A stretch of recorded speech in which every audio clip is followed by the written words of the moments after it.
자, 오늘은 여러분과 함께 여호수아서에 대해서 함께 좀 살펴보고자 합니다. 자, 여호수아를 살피기 전에 먼저 다시 창세기로 좀 가야겠죠? 창세기.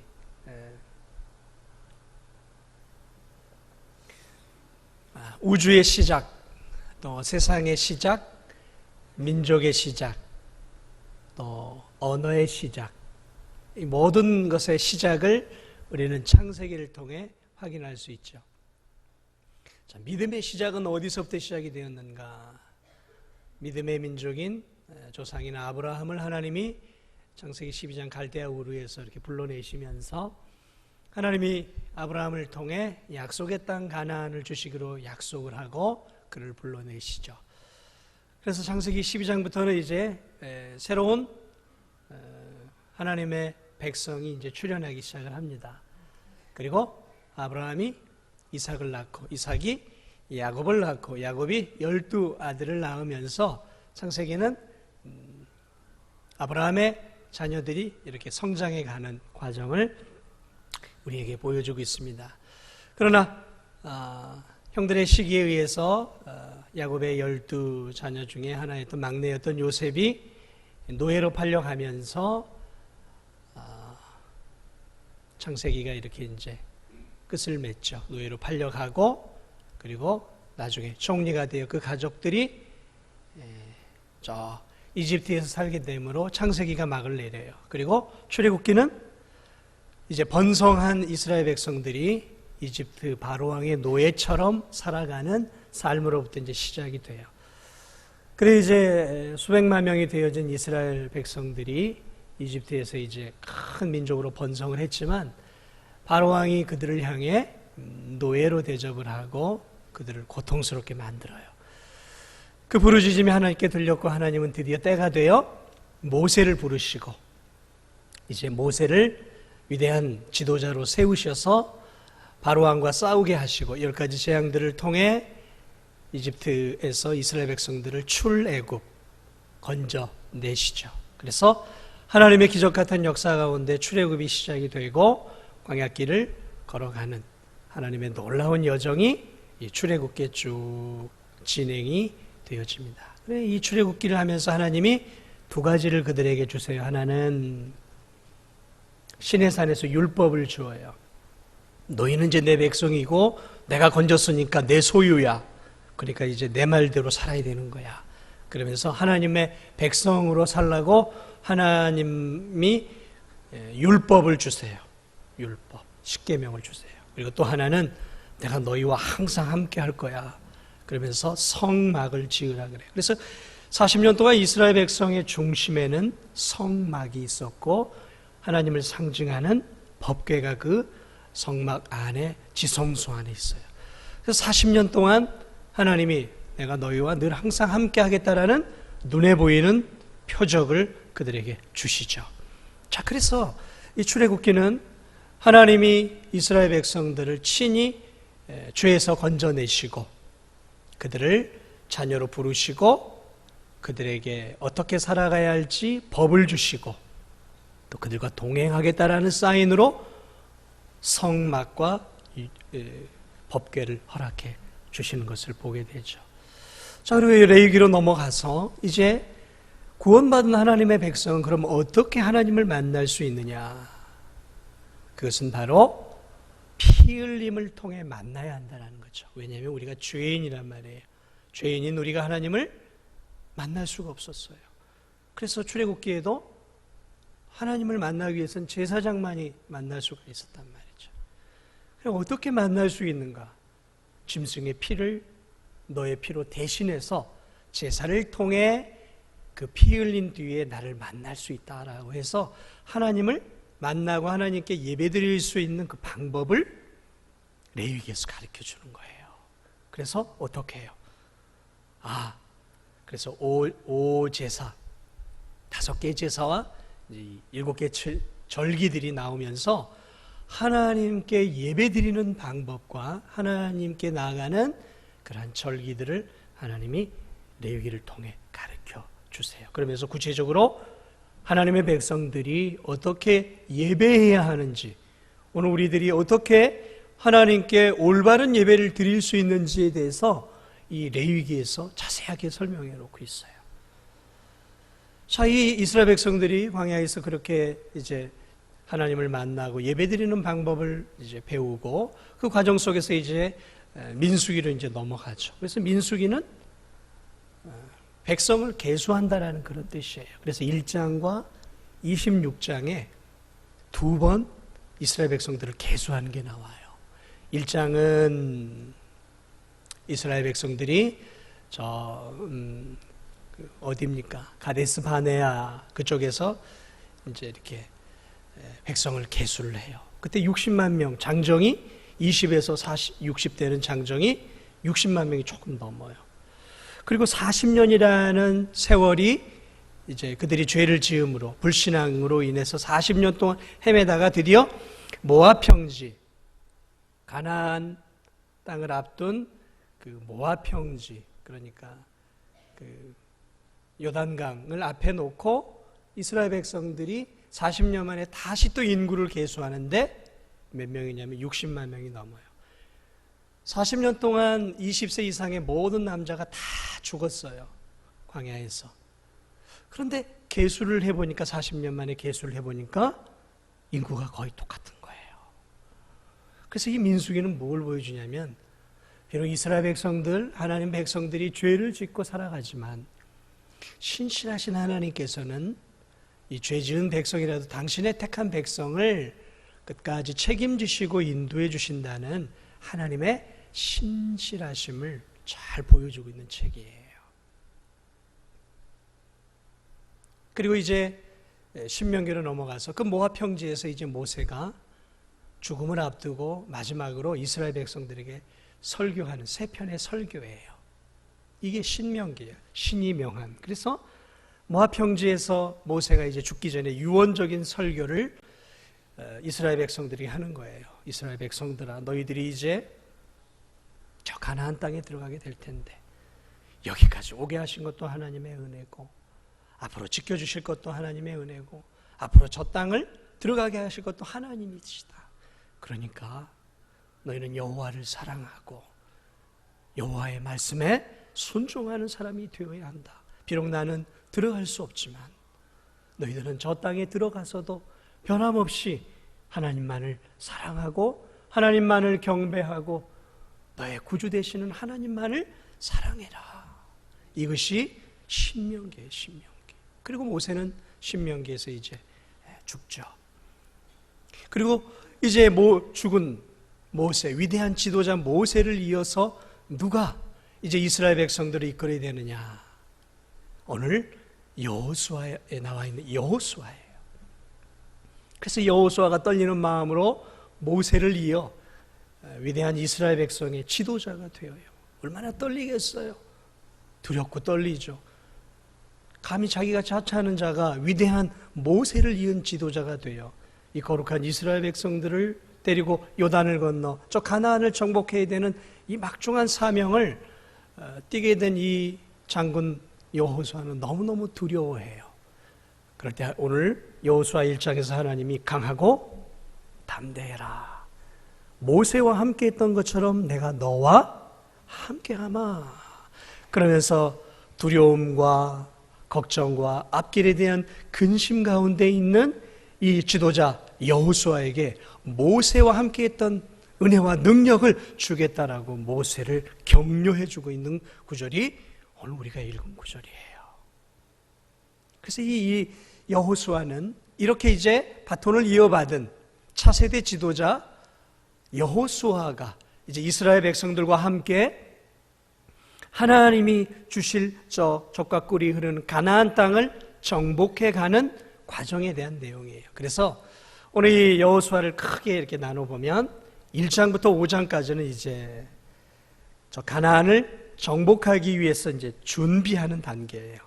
그래서 준비하는, 크게 보면 그래요. 준비. 그 다음에 이제 6장부터 12장까지는 드디어 가나안을 정복하기 시작하는 거예요.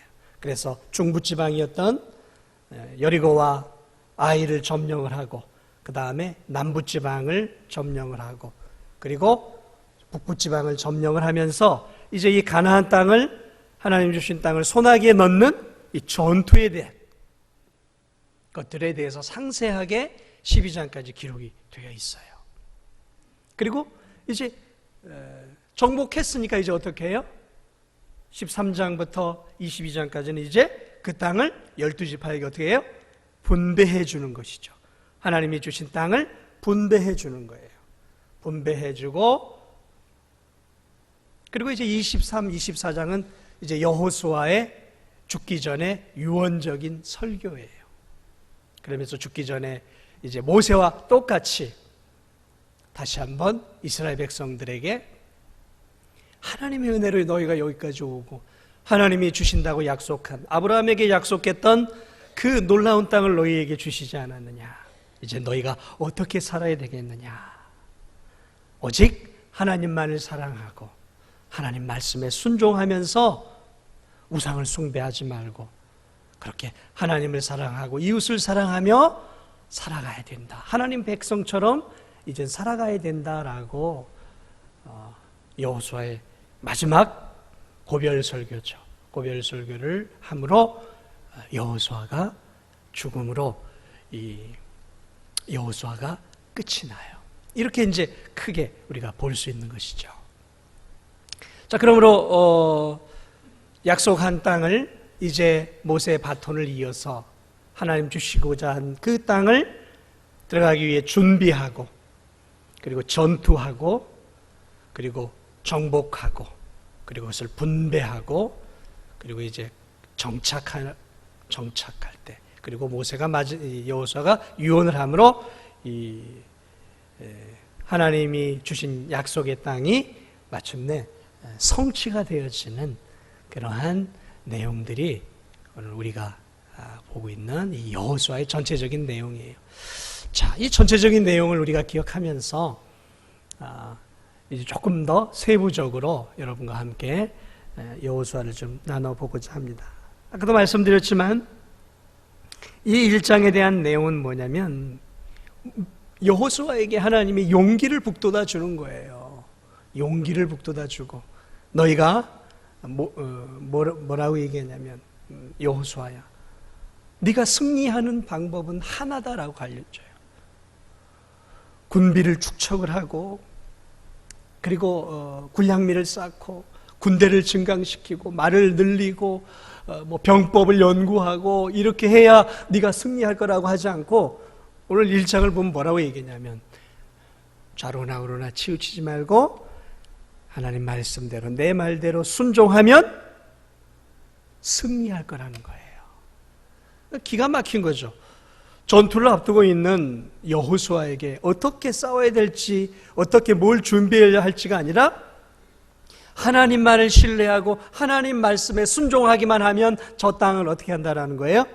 주신다는 거예요. 여기서 이미 우리는 이 전쟁이 단순하게 저 팔레스타인 지역을 한 민족에게 주고자 하는 하나님의 뜻이 아니라 저 이스라엘 민족, 선택받은 당시 이스라엘 민족을 통해 하나님께서 앞으로 오고 오는 영적인 이스라엘 백성들이 어떻게 세상 속에서 영적으로 승리할 수 있는지에 대한 길을 보여주고 있다는 거죠.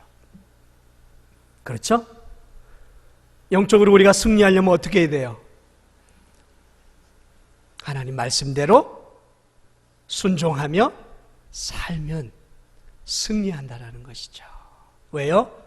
하나님이 우리와 함께 하셔서 우리를 대신해서, 우리의 인생길에서 우리를 대신해서 세상의 이 적들과, 사탄의 적들과 악한 세상과 싸워서 우리로 하여금 이기게 해주시겠다라는 약속인 거예요.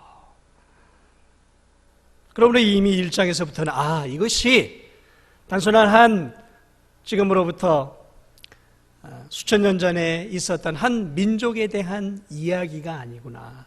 이 민족을 통해 하나님이 앞으로 올 영적 이스라엘 백성들인 그리스도인들이 어떻게 해야 이 세상 속에서 승리할 수 있는지에 대한 그 길을 가르쳐주고 있는 거예요. 그리고 그 길을 이제 여호수아가 듣고 이스라엘 백성들에게 가르쳐 줘요. 이렇게 하면 우리가 승리할 것이다. 자, 그리고 드디어 이제 2장으로 넘어가면 이제 거기서 다시 뭘 하냐면 12정탐꾼이 아니라 12정탐꾼 때는 실패했어요. 모세 때. 그래서 이번에는 정탐꾼을 더 소수의 2명을 보냈죠. 자, 그 두 사람이 들어가서 여리고를 정탐하고 돌아와서 뭐라고 얘기했냐면, 과거에는 우리가 저들에 비하면 메뚜기 같습니다, 이렇게 고백했는데 이 두 사람이 갔다 와서 뭐라고 보고하냐면 2장 24절이에요. 그 땅의 모든 주민이 우리 앞에서 간담이 녹더이다. 그게 무슨 말이에요? 하나님께서 우리와 함께 해주신 그 땅을 가보니까 그들이 우리 때문에 지금 벌벌벌벌 떨고 있습니다. 40년 전과 40년 후에 두 번째 정탐은 완전히 달랐어요. 그리고 그들이 이제 정말 하나님이 우리에게 주신 땅이구나 확신을 가지기 시작합니다. 그리고 드디어 이스라엘 백성들이 요단강을 건너가요. 홍해를 건넜던 그들이 이제 요단을 건너는데, 그 요단을 건널 때 제사장들이 법궤를 가지고 탁 요단물을 밟으니까 요단물이 쫙 갈라져요. 홍해의 기적이 다시 한번 요단강에서 나타나면서 하나님이 여호수아를 이스라엘 백성의 지도자로 든든하게 세워지는 역사를 보여줘요. 그래서 요단에 물이 세워지고 아래로는 쫙 내려가면서 그 요단을 통해 이스라엘 백성들이 드디어 가나안 땅으로 들어가게 되는 것이죠. 자, 그리고 그 요단강에 들어가서 그들이 길갈에 가서 하나님께서 요단강에서 이런 기적을 베풀어 주셨다 생각해서 4장에 그 놀라운 기적을 기억하기 위해서 길갈에 12돌을 탁 쌓아요. 하나님이 우리와 이렇게 함께 하셔 하면서 그것을 기억하기 위해 12돌을 쌓는 그러한 장면이죠. 그리고 5장에 넘어가서 이제 무엇을 하냐면 마지막으로 전투 준비하기 위해서 하나님이 이스라엘 백성들에게 할례를 시켜요. 근데 이 할례는 여러분도 아시겠지만 이 할례를 남자들이 받으면 며칠은 거의 꼼짝을 못한단 말이죠. 아니, 앞에 이제 여리고가 있어요. 저들이 언제 공격할지도 모르는 그 중차된 상황 속에서 하나님이 40년 동안 할례를 받지 못했으니까 이제 할례를 행하도록 하세요. 그래서 모든 남자들이 다 할례를 받아요. 꼼짝을 못하는 거예요. 만약에 여리고성에서 공격을 해오면 다 죽는 거예요, 이스라엘 백성. 그런데 하나님은 참 무모한 일들을 그들에게 시키면서 할례를 받게 하셔요. 할례는 오늘날로 말하면 세례예요, 세례. 너희들은 이제 진짜 내 백성이야 라고 인치는 거예요.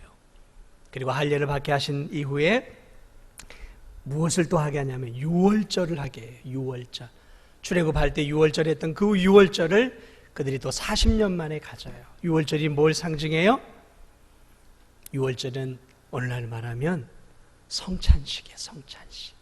예수 그리스도의 살과 피를 상징하는 떡과 포도주를 먹고 마시면서 예수 그리스도에 의해서 내가 구원을 받았다는 것을 느끼는 그 성찬식이 구약에서는 유월절이었어요. 그러니까 그들이 그 유월절을 통해서 하나님이 우리를 애굽에서 건져내셨지, 우리는 하나님 백성이야, 우리는 하나님을 위해 살아야 돼.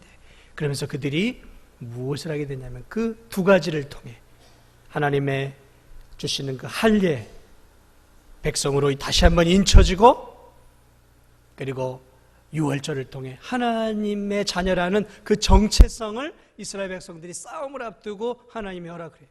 그래, 우리가 하나님 백성이지. 그리고 그렇게 준비한 가운데서 드디어 이제 무엇을 하게 돼요? 준비가 되었죠. 그리고 그 마지막 준비로 하나님이 누구를 보내시냐면 여호와의 군대 장관을 여호수아에게 보내주셔요. 그러면서 여호수아가 그 군대 장관을 만남으로 이 싸움은 내가 대장이 아니구나, 내가 대장이 아니라 여호와께서 이 싸움의 대장이 되시는구나, 나는 여호와의 뒤를 따라가며 싸우기만 하면 되는구나. 그래서 이 싸움을 하기 전에 그들이 준비를 하고, 그리고 여호와 하나님이 앞서 싸우신다라는 증거를 보여주셔요.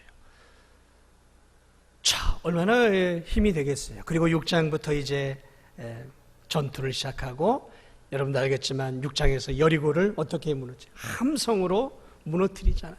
믿음으로 무너뜨리잖아요. 와르르 무너져요.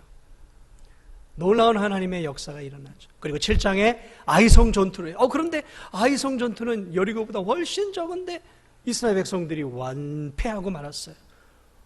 그래 백성들이 간담이 녹아 여호수아가 하나님 앞에 엎드려요. 하나님 도대체 어떻게 된 겁니까? 이러면 우리 어떻게 할 수 없습니다. 하나님이 알려주세요. 너희 중에 여리고 전투 때 다 죽이고 다 버리라고 했는데 그 중에 한 사람이 너희 중에서 내 말을 듣지 않고 물건들을 훔쳤다라고 가르쳐줘요. 그리고 그 사람이 아간이죠. 그러면서 그 아간을 하나님의 심판으로 하나님께서 심판하도록 허락하시고, 그 아간이 죽은 뒤에 그들이 회개하고 이제 8장에서 아이성을 점령을 하죠. 그래서 하나님의 은혜로 아이성을 점령을 해요. 그래서 이 성경에서는 많은 싸움이 있지만 제대로 된 싸움은 딱 두 가지예요. 여리고성과 아이성. 그래서 모든 전투가 이렇게 된다라는 거예요. 이런 식으로. 자, 아이성을 점령한 이후에 이제 중부지방을 점령을 했기 때문에 어떻게 해요? 이제 앞으로 남부지방을 이제 점령을 하게 됩니다. 그래서 남부지방을 9장부터 12장은 점령을 하고, 그 다음에 위에 북부지방을 점령을 하면서 하나님의 은혜로 이제 전체적인 팔레스타인 지역의 대부분의 지역들을 이스라엘 백성들이 점령하는 이 점령의 역사가 오늘 우리가 본 이 여호수아에 대한 내용들입니다. 자, 그리고 이어서 이제 13장부터 21장까지는 하나님께서 이제 이 이스라엘 백성들 하여금 지파별로 땅을 분배해 주는 거예요. 큰 지파는 조금 더 큰 땅덩이를, 작은 지파는 좀 작은 땅덩이를 주면서 골고루 전 지역에 쭉 지파들이 땅을 갖게 되는 내용들입니다. 그리고 이제 그들이 정착을 하게 되고 이제 살면서 이제 모세의 수종자였던 여호수아가 이제 이도 죽음을 앞두고 이제 이스라엘 백성들을 향해서 이제 언약을 다시 갱신해요. 모세가 모압 평지에서 했던 것처럼 뭐라고 이야기를 하냐면 24장 14, 15절에 보면 나는 오직 여호와 하나님만 섬기겠다. 나와 내 집은. 너희들은 너희가 알아 선택해라 하면서 그들로 하여금 자신의 선택한 것처럼 오직 여호와 하나님만을 섬길 것을 그들에게 부탁을 하는 그러한 그 언약에 대한 그 갱신의 모습들이 나와 있는 것이죠. 이렇게 해서 정복 전쟁이 드디어 이제 크게는 이루어지는, 그래서 하나님이 아브라함에게 주시겠다 했던 그 가나안 땅이 창세기 12장에서 약속했던 그 약속이 아브라함과 이삭과 야곱이 요셉을 지나 400년이라는 시간과 또 40년이라는 시간이 지난 이후에 정확하게 성취가 되어지는 것들을 오늘 우리는 성경을 통해서 볼 수 있는 것이죠. 자, 이렇게 이제 마무리를 할 수 있고요. 여기서 이제 우리 여호수아 내용이 너무 사건들이 많아요. 그래서 다룰 것들이 많지만 그래도 몇 가지만 더 이제 이 전체 여호수아를 보면서 우리가 잊지 말아야 할 중요한 교훈들이 있어요. 몇 가지만 이야기를 한다면,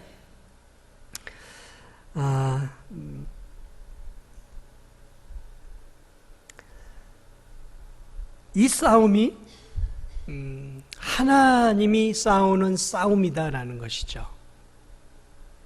여러분, 그러니까 이 여호수아 전체를 보면 두 가지를 함께 봐야 돼요. 하나는 뭐냐면 싸움의 현장에서 싸우는 사람은 누구예요? 이스라엘 백성들이에요. 현장에서 싸움을 싸우는 것은 이스라엘 백성이에요. 자, 그런데 이 이스라엘 백성의 배후에서 이 이스라엘 백성들이 승리하도록 뒤에서 도움을 주고 힘을 주고 능력을 주었던 분은 하나님이시다라는 것이죠. 이 두 가지를 우리가 꼭 기억해야 됩니다. 우리가 이 땅 가운데서 죄악된 세상에서 죄와 싸우고 유혹과 싸우고 또 불결함과 싸우고 거룩하지 못한 것들과 싸우는 현장에서의 믿음의 선한 싸움을 싸우는 것은 누가 싸우는 거예요? 우리가 싸우는 거예요. 우리가 해야 할 일이에요. 넋놓고 앉아서 하나님이 알아서 나를 거룩하게 해주겠지, 하나님이 알아서 나 천국 가게 해주겠지, 하나님이 알아서 나 죄짓지 않게 해주겠지, 아니란 말이에요. 누가 싸워야 돼요? 내가 싸우는 거예요. 내가 싸우는 거예요. 내 남편이 나를 위해 싸워주는 것도 아니고 내 아내나 내 부모가 내 신앙을 위해 싸워주는 거 아니에요. 내 신앙은 내가 책임지고 내가 싸워가야 되는 거예요. 내가 전투의 현장에서 죄와 싸우고 현실적인 삶 속에서 불신앙과 싸우고 나를 유혹하는 것들과 싸워서 내 신앙을 키워가고 내 신앙이 성숙해져 가는 것은 내가 하나님의 약속의 말씀을 붙잡고 내가 나가서 싸워야 되는 거예요. 남이 아니에요. 내 부모가 아니에요. 내 아내가 신앙이 좋다고 내가 신앙이 좋아지는 거 아니에요. 내가 싸우는 거예요.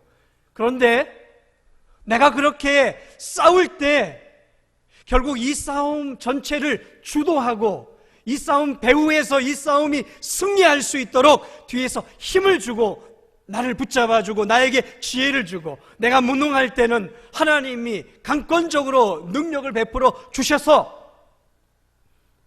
내 선한 믿음의 싸움에 궁극적으로 승리를 가져다 주시는 분은 누구예요? 하나님이시다라는 거예요. 이 두 가지를 우리가 그래서 이 여호수아를 통해 기억해야 하는 것이죠. 여리고성이 무너졌어요. 어떻게 무너졌습니까? 그들이 했어요. 그들이 성을 돌았어요. 그러나 성을 돌기만 하고 함성을 쳤어요.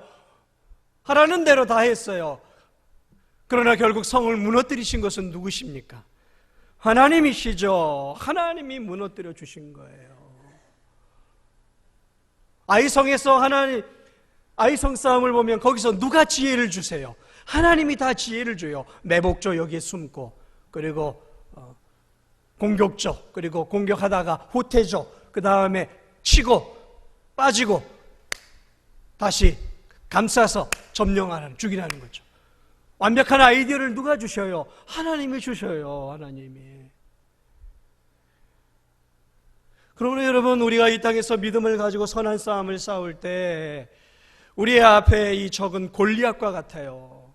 여리고와 같아요. 그러나 두려워하지 말고 믿음의 선한 싸움을 싸우고 나아갈 때 여호와의 군대 장관이신 예수 그리스도께서, 하나님께서 우리에 앞서서 행하셔서 우리의 싸움과 함께해 주셔서 우리로 하여금 승리케 해주신다는 거예요. 그러나 우리가 우리의 이 싸움을 싸울 때 실패할 때가 있어요. 언제 실패하느냐? 여리고는 큰 성이었어요. 그런데 아이는 작은 성이었어요. 몇천 명밖에 안 되는 작은 성이었단 말이에요. 그런데 큰 성은 무너뜨렸는데 왜 이 아이 성에서 패했을까요? 죄 때문이에요. 죄 때문에. 영적 싸움에서 우리가 패배하는 중요한 이유는 우리가 이 땅에서 죄를 짓고 세속을 사랑하고 쾌락을 사랑하고 하나님보다 우상과 물질과 이 세속적인 것들을 더 사랑하는 죄를 범할 때 그 사람이 어떤 직분을 가졌든 어떤 신앙의 경륜을 가졌든 어떤 신앙적인 체험을 가졌든 상관없이 죄를 지으면 그 영적인 싸움에서 어떻게 돼요? 진다라는 거예요. 진다라는 거예요. 그걸 우리에게 여호수아는 우리에게 극명하게 보여주고 있죠. 사랑하는 여러분, 우리가 누구인가라는 거죠. 우리가 누구입니까? 우리가 누구예요? 우리가 영적인 이스라엘 백성이에요. 하나님이 죄악 가운데서 사단의 소나기에서 바로와 같은 사단의 소나기에서 건져낸 출애굽한 하나님의 백성이 우리란 말이죠. 저와 여러분이에요. 그리고 하나님의 은혜로 오늘 우리가 믿음의 길을 걸어가고 저 영원한 가나안을 향해 걸어가고 있어요. 우리가 어떻게 살아야 할까요? 구원받은 우리가 어떻게 살아야 할까요? 이스라엘 백성들, 구원받은 이 백성들이 어떻게 살았습니까? 안일하게요? 나태하게? 아니에요. 정신 차리고 살았단 말이죠. 하나님의 백성은 천국 가는 그날까지 영적인 전투를 해야 하는 거예요. 여기는 파라다이스가 아니에요. 여기는 휴양지가 아니란 말이죠. 여러분의 삶의 현장은 영적인 싸움이 사실 치열한 전쟁터예요. 여러분이 그것을 알든 그것을 느끼지 못하든 상관없이 이 세상은 영적인 전쟁터예요. 치열한 전쟁터예요. 저는 그 치열한 전쟁을 여러분의 삶을 통해서, 저의 삶을 통해서 너무 자주 봐요.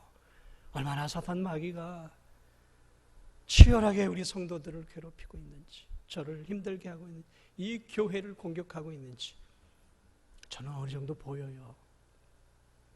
무서울 정도로. 그러면 어떻게 되겠습니까? 오늘 주신 하나님의 말씀 기억하면서 좌로나 우로나 치우치지 말고 어떻게 해야 돼요? 그 하나님의 말씀을 붙잡고 그 하나님 말씀대로 순종의 길을 걸어가야 되는 거예요. 아멘. 순종의 길이에요. 순종의 걸음. 알고 있어도 소용없어요. 순종의 걸음을 걸어가는 거예요. 그럴 때, 그 순종의 걸음을 걸어갈 때 여리고가 무너지고 아이가 무너지고 요단강이 열리고 홍해가 열리고 가나안이 우리에게 열려지는 거예요. 아무쪼록 이 사실을 기억하면서 이스라엘 백성들이 여리고에서 이렇게 가나안에서 힘을 다해 믿음의 싸움을 싸웠던 것처럼 여러분들도 한 주간 사단 마귀에게 세상의 유혹과 내 마음의 정욕과 욕심대로 살지 마시고 싸워서 승리하는 그러한 우리 성도들이 다 되시기를 주님의 이름으로 간절히 부탁을 드립니다.